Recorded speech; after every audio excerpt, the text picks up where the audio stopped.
मान लीजिए कि किसी कार्य में आपको बहुत बड़ी सफलता मिली है और कोई व्यक्ति आपको आकर यह कहता है कि आपको यह सफलता आपके टैलेंट की वजह से मिली है, आपके नैसर्गिक प्रतिभा की वजह से मिली है, तो आप खुश हो जाते हो, हर्षोल्लासित हो जाते हो।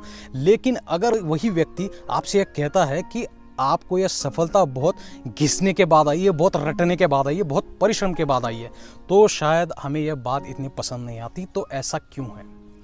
इसका कारण यह है कि हम हमेशा टैलेंट को परिश्रम से ऊपर समझते हैं। हम हमेशा नैसर्गिक प्रतिभा को हमारे परिश्रम से आए हुए कौशलों से सर्वोपरि समझते हैं। यही हमारा दुर्भाग्य है। अगर कोई व्यक्ति, अगर कोई कलाकार, एथलीट, संगीतकार अपनी कला में महारत हासिल कर देता है, तो हम उसकी कला को जन्मजात उपहार की संज्ञा दे मुक्त होते हैं। हम ये कहते हैं कि ये तो जन्म के गुण से अव्वल नंबर में आया है, इसका कोई मुकाबला नहीं कर सकता। ऐसा करके हम उसके परिश्रमों को अनदेखा कर लेते हैं।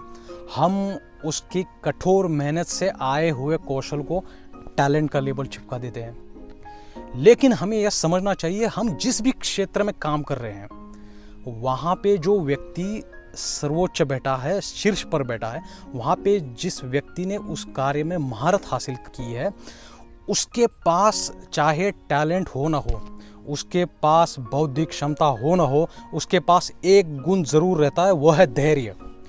और उसी धैर्य की बदौलत वह व्यक्ति कठोर परिश्रम से उच्च उपलब्धि हासिल कर सकता है। इसका अन्य कोई मार्ग नहीं है, इसका अन्य कोई शॉर्टकट नहीं है।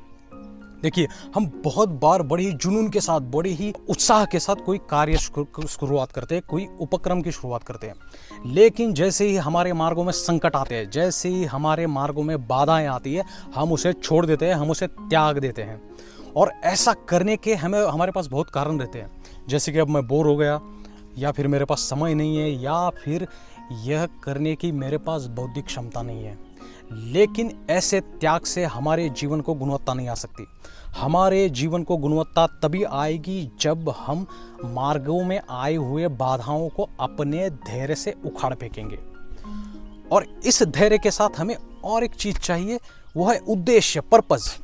जब तक हमारा कार्य समाज के लिए हितोपकारी नहीं होगा, जब तक हमारा कार्य दूसरों के लिए मददगार नहीं होगा, तब तक हमारा धैर्य अडिग नहीं रह सकता, तब तक हमारे जुनून में सातत्य नहीं रह सकता।